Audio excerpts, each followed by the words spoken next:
大家好，我是丽姐，欢迎大家来听相亲故事，感谢大家的订阅。今天要给大家讲一个特别励志的故事，关于一位来自湖南农村的姑娘小美，她不顾家人反对，远嫁台湾，最后收获了幸福的故事。这个故事告诉我们，缘分这个东西真的是妙不可言啊！小美是个特别优秀的姑娘，27岁，在深圳做人工智能绘画师。虽然来自农村，但是凭借着自己的努力，不仅考上了大学，毕业后还来到深圳打拼。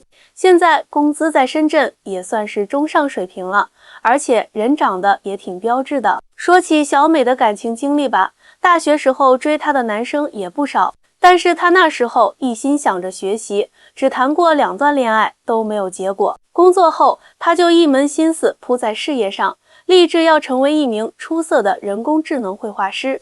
缘分这个事情呢，真的是说不准。去年夏天，小美参加了一个人工智能相关的线上交流会，认识了今天故事的男主角阿杰。阿杰是台湾联发科的管理层，32岁，性格特别温和，为人也特别体贴。说起阿杰的家世背景，那可了不得，他父母是联发科的原始股东，家里还持有好几个跨国企业的股份。但是阿杰这个人特别低调，一点都不张扬。在线上交流会上，大家都不知道他的身份，就觉得这个人说话特别专业，而且很有见地。小美和阿杰一开始就是纯粹的技术交流，聊着聊着就发现2个人很有共同语言。阿杰也被小美的才华和上进心打动了，慢慢的2个人就每天视频聊天，从工作聊到生活，从理想聊到未来。但是好景不长，当2个人决定见面的时候，小美的家人知道后，那个反应，哎呀妈呀，简直炸锅了！特别是小美的爷爷，气得直发抖，对着小美就是一顿臭骂，你这个叛徒，要是嫁到台湾去，就给我们全家丢尽脸了。其实啊，小美爷爷为什么这么大反应？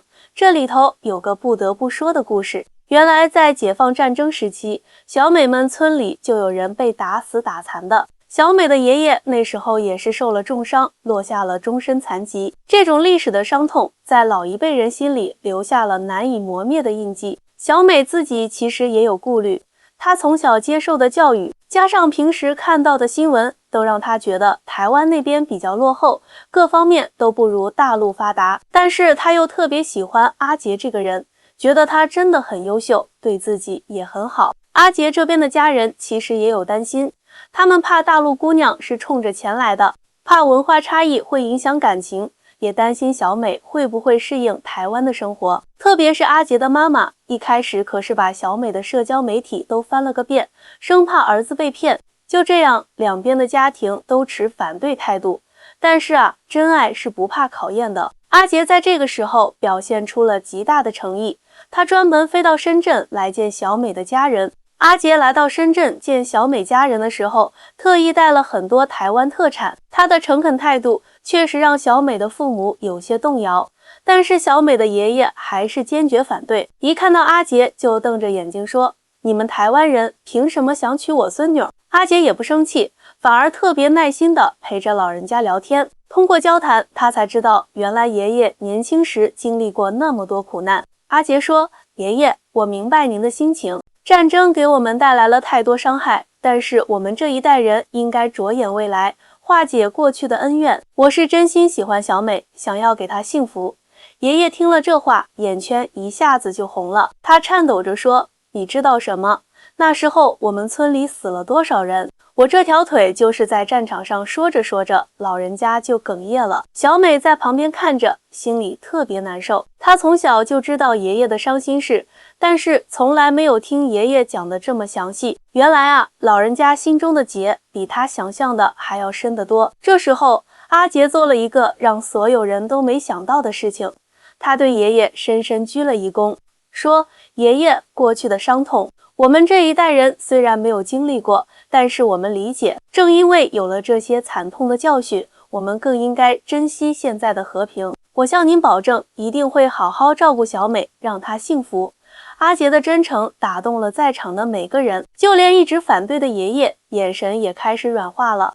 他盯着阿杰看了好久，最后叹了口气说：“你这个年轻人倒是有点道理。不过呢，台湾这边的阿杰父母一开始也是各种不放心。阿杰妈妈私下找人打听过小美的背景，担心小美是不是冲着他们家的钱来的。毕竟现在骗婚的新闻时有发生，作为家长也是操碎了心啊。但是经过几次视频通话后，阿杰妈妈的态度也慢慢改变了。她发现小美这个姑娘说话做事都特别得体，而且工作能力也很强，完全不是那种贪图富贵的人。小美为了表示诚意，还特意学习了一些闽南语，虽然说的不标准，但是这份心意让阿杰的父母很感动。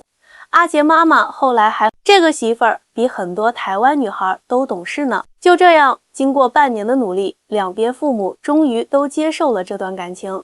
而且在这个过程中，两家人的关系反而越来越亲近了。阿杰妈妈还专门学会了用视频软件，经常跟小美连线聊天，教她做台湾小吃。临近结婚的时候，阿杰特意带着父母来湖南跟小美家人见面，两家人一起吃了一顿团圆饭。小美的爷爷甚至还偷偷抹眼泪，他拉着阿杰的手说：“好好带我们家小美，她从小就懂事。”婚礼定在了去年年底，在台北办的。因为疫情的关系，小美的家人还担心来不了台湾。没想到阿杰早就安排好了一切，让两边的亲朋好友都参加到了这场世纪婚礼。婚礼那天特别热闹，小美穿着白色婚纱，漂亮的不得了。阿杰的眼睛都舍不得离开她。爷爷虽然腿脚不便，但是也坚持要来台北参加孙女的婚礼。看着台下坐着的两边亲朋，小美感动得直掉眼泪。小美刚到台湾的时候，说实话，心里还是有点忐忑的。虽然以前在网上查过很多资料，但是真正生活在这里，还是有很多意想不到的惊喜。记得刚来台湾第1周，小美就生病了，可能是水土不服，又或者是天气变化，反正就是发烧不退。阿杰二话不说就带她去看医生。到了医院，小美傻眼了，挂号、看病、拿药，前后加起来才花了半个小时。最让她惊讶的是，看完病总共才花了几百台币。回家后，她就跟我说：“丽姐，你是不知道，那个医生态度可好了，问东问西的，比我妈还关心我。”这还不算什么，真正让小美有一次，阿杰带她去参观他表舅家的果园。那果园里的水果不光个个长得漂亮，重要的是完全不打农药。小美一脸不可思议地问：“这怎么可能？不打农药果子能长这么好？”阿杰的表舅就给她解释了台湾的生态农业理念，还有他们使用的各种现代化种植技术。小美听得目瞪口呆，她想起自己老家种地全靠农药化肥，这差距也太大了。再说说科技方面吧，小美虽然是做人工智能相关工作的，但是来到台湾后，还是被这边的科技发展水平惊到了。特别是参观了阿杰工作的联发科之后，她才知道原来芯片制造是这么一回事。有一次，阿杰带她去参观了一个半导体实验室，那些精密的仪器设备，还有工程师们讨论问题时的专业水准，都让小美大开眼界。她跟我说：“丽姐，以前我总觉得台湾科技落后，现在才知道是我坐井观天了。”教育方面的差异也让小美很是感慨。阿杰有个侄子在上小学，周末的时候经常来家里玩。小美发现这孩子特别爱问为什么，而且想象力特别丰富。最让她吃惊的是，孩子的课业压力一点都不重，每天都过得特别快乐。你知道吗，丽姐？小美说，他们这边的孩子从小就被鼓励独立思考，不是只会死记硬背。老师也特别注重培养孩子的创造力，让他们勇于表达自己的想法。慢慢的，小美发现自己以前对台湾的很多认识都是错的。她开始反思，为什么会有这么多偏见。后来她明白了，是因为自己一直生活在信息茧房里，只看到自己愿意相信的那部分信息。在台湾的日子里，小美也经常跟阿杰讨论这些问题。阿杰说，其实每个地方都有优点和缺点，关键是要用开放的心态去看待。这句话让小美特别有感触。随着在台湾生活时间越长，小美的心态发生了很大变化。以前她总觉得台湾处处不如大陆，现在却发现这里的很多地方值得学习，特别是在人文关怀这方面，更是让她感受颇深。有一次，小美在路上不小心崴了脚，路过的阿婆二话不说就把她扶到路边的椅子上，还主动帮她按摩。阿姑娘，你没事吧？要不要我陪你去医院？阿婆那种发自内心的关心让小美特别感动。在工作上，小美也有了新的突破。台湾这边的人工智能产业虽然不如大陆规模大，但是在某些细分领域却有着独特的优势。阿杰帮她介绍了几个业内的朋友，大家经常一起交流技术心得。丽姐，你知道最让我惊讶的是什么吗？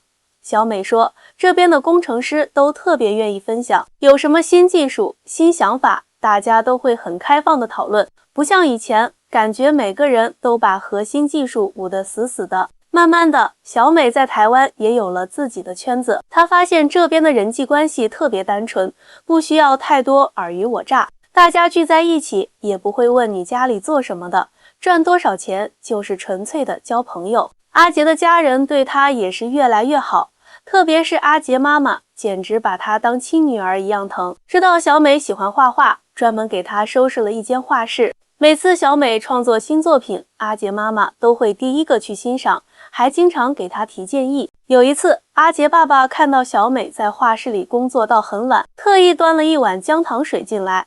女儿啊，我知道你很用功，但是身体要紧，这是妈妈熬的，趁热喝。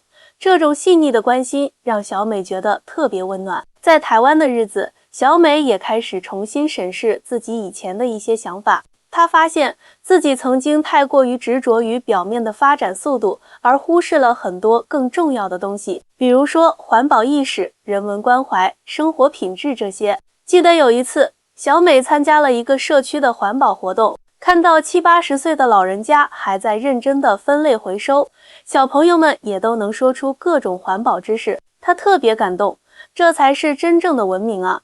她感慨道。最让小美感动的是台湾人对传统文化的保护，在这里，她看到了许多已经在大陆失传的古老习俗和手工艺。阿杰带她去参观了一些老街区，那些保存完好的古建筑，还有里面老师傅们认真制作的传统工艺品，都让她感受到了浓浓的文化气息。我终于明白了，小美对我说，发展不是拆掉旧的盖新的，而是在保护中创新，在传承中发展。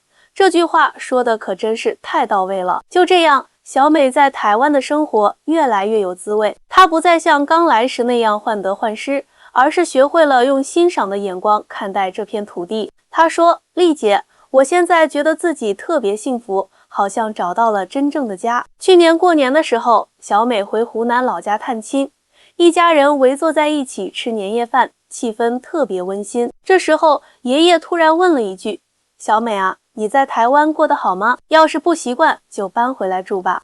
小美听了，眼泪一下子就出来了。她握着爷爷的手说，爷爷，我在台湾过得很好，真的很好。阿杰对我特别好，他们全家都把我当亲人，我现在觉得特别幸福。爷爷听了，沉默了好一会儿，然后说了一句让所有人都没想到的话，那就好，那就好。其实啊，爷爷现在明白了，只要你过得好，在哪里都一样。这句话不知道让小美心里的什么东西突然就松动了。她一直以来都觉得自己选择留在台湾是不是对不起家人，现在听到爷爷这么说，她终于放下了最后的包袱。回到台湾后，小美跟阿杰分享了这件事，阿杰听了特别感动，他说，以后我们一定要经常回去看看爷爷。这句话让小美更加确定自己嫁给阿杰是一个多么正确的选择。现在的小美在台湾已经完全站稳了脚跟，她不仅在人工智能绘画领域有了自己的一番成就，还开始尝试教导一些对这个领域感兴趣的年轻人。她说，在台湾我找到了真正的自我，这里的包容和开放让我能够自由地追求梦想。有人问小美为什么会决定一辈子留在台湾，她的回答特别实在，因为这里让我感受到了什么是真正的幸福，不是表面的繁华，而是发自内心的踏实。在这里，我可以自由呼吸，可以做真实的自己。前几天，小美还给我发了一张照片，是他和阿杰一家人去野餐的场景。照片里，他脸上的笑容特别灿烂。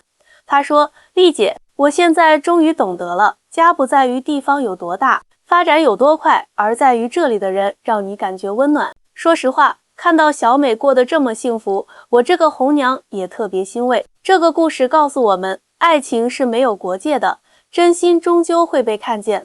只要两个人是真心相爱，再大的阻碍也能克服。现在的小美和阿杰生活的特别甜蜜，他们还计划着要个孩子，到时候肯定是两边文化的结合体，特别可爱。小美说，等孩子出生后，一定要让孩子经常回湖南，让爷爷也能享受天伦之乐。各位听众，小美的故事就讲到这里了。希望天下有情人终成眷属，也祝愿每个人都能找到属于自己的幸福。如果你们觉得这个故事不错的话，记得点赞关注。下期我们再见。